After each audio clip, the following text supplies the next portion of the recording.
عليكم ورحمة الله تعالى وبركاته، الإخوان والأخوات متتبعي القناة. مرحبا بكم، وإن شاء الله اليوم غادي نقدم لكم واحد البسبوسة اللي كتجي رائعة ومنسمة بالقشور ديال الحامض معسلين، وكتجي مسقية بواحد السيرو تا هو اللي كيعطي واحد الهشاشة، كتجي رطبة ومسقية. في الاول انا درت لكم هنايا العبار بالكاس، بالنسبه اللي ما عندوش الميزان ولا اللي ما عندهاش الكاس ديال العبار. كنحتاجو في الاول عندنا 2 ديال البيضات، وكاس ديال الكوك عامر، كاس ديال سنيده، كاس ديال الزيت، كاس ديال الحليب. عندنا بالنسبه للسميده عندنا سميده رقيقه كاس ونص، يعني كاس ونص تقريبا.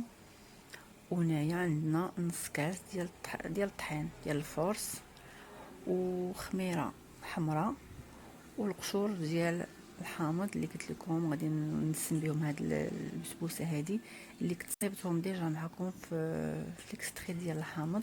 يعني في بلاصه الفاني كندير انا هاد القشور ديال الحامض، كيعطي واحد البنه زوينه وزوينين، يعني تستغليهم في شحال من حاجه. وبالنسبه للسيرو ديالنا كنحتاجو فيه اللي غادي نسقيو به هاد البسبوسه كاس ديال سنيده، وجوج كيسان ديال الماء، وهنايا طرونشات ديال الحامض. غادي نديروه دابا يطيب بلا ما توجد لينا البسبوسه ديالنا، لحقاش حنا غادي نبغيوه بارد، ما خصوش يكون سخون، لحقاش البسبوسه غتكون سخونه ملي غادي نسقيوها. صافي كنديروا هاد المزيج هذا فوق البوطه تقريبا مده ديال 10 دقائق. صافي كنديروه فوق النار، صافي حتى كنحسوا به بدا كيمشي ليه اللون ديالو، يعني كيميل شويه ديال الصفوريه، يعني ما كنخليوش حتى كيولي عسل، خصو يكون غير سيرو ولا القطر كما كيقولوا. صافي وكنخليوه يبرد حتى كنطيب البسبوسه ديالنا، عاد كنسقيوه بها، يعني ماشي ما خصوش يكون سخون، خصو نبداو به هو الاول باش يبرد لينا ويرتاح واحد شويه. كناخذوا البول فاش غادي نخدمو، كنديروا البيض هو الاول. عندي هنايا قطر 2 بيضات، يعني تقدري تطوبلي المقادير في حاله ما الا كان عندك المول كبير. انا هنايا المول غير صغير متوسط، يعني ماشي كبير. صافي كنديروا 2 بيضات، كنضيفوا سنيده، كنديروا شويه ديال الملحه، واحد قبيصه ديال الملحه ضروريه. انا اي حاجه كنديرها كنضيف ليها قبيصه ديال الملحه. صافي كنجمعوا هاد العناصر حتى كيذوب السكر مع البيض. صافي مع التحريك مزيان. الا عندك الضراب الكهربائي تقدر تخدمي به، ولكن انا كنفضل الضراب اليدوي، يعني ما غاديش ضروري نطلعوا كريم ولا. صافي كنضيفوا الحليب ديما مع التحريك، يعني فوق ما نضيفوا شي حاجه خصنا نحركوا. صافي كنضيفوا سنيده، كنديروا الكوك حتى هو، حتى الكوك كيعطي واحد النسمه زوينه، يعني ضروري الكوك في البسبوسه. صايي كنبقاو نحركو مزيان جميع العناصر. كنضيفو داك القشور ديال الحامض، صراحه كيعطي واحد المذاق رائع، يعني تقدري تستغناي على الفاني وديري هاد القشور ديال الحامض، حاجه طبيعيه وخدمها في الدار. كنضيفو السميده ديالنا، كاس ونص ديال السميده، ديما مع التحريك، يعني تحركي باش جميع العناصر تنسجم مع بعضياتها. كنخليو الطحين هو الاخير، هو والخميره، يعني انا عندي هنا الطحين مغربل باش ما يدير لياش الحبيبات. صافي كنضيفو مع هذيك الخميره من الفوق ديال الطحين، كنخليوها هي الاخيره، هي التاليه كاع. صافي كنخلطو كلشي مزيان، عفوا كنخلطو كلشي مزيان بحال هاد الطريقه هادي، بحال اللي كتصايبي كيك عادي، يعني ماشي ما كاينش شي اشكال.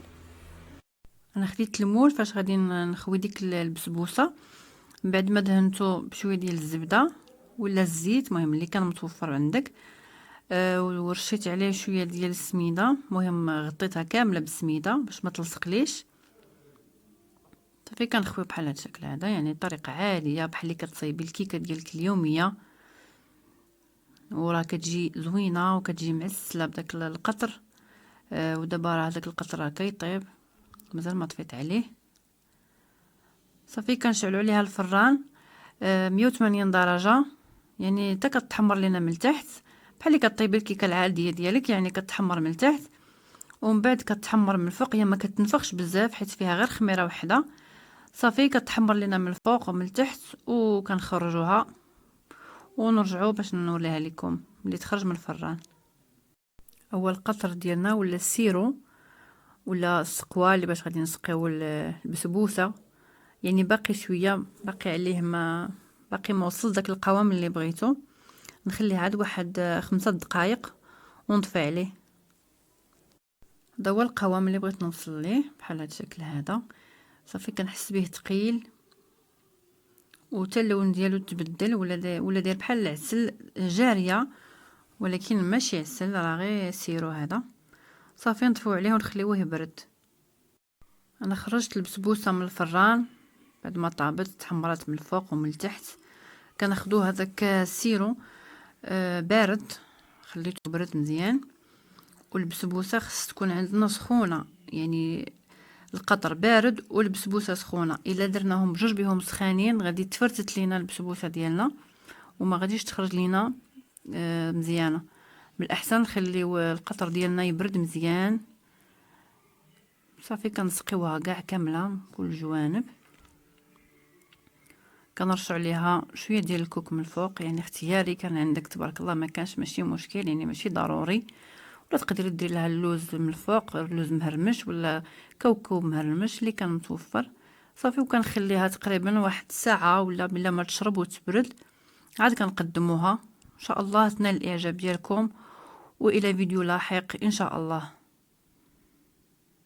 هو الشكل النهائي ديال البسبوسه بالقشور ديال الحامض، منسمه بالحامض، كتجي رائعه. ان شاء الله ديروا لي جيم لا فيديو، تبارطاجيوه كذلك. ورمضان مبارك سعيد علينا وعليكم وعلى جميع الأمة الإسلامية إن شاء الله. واستودعكم الله وإلى اللقاء.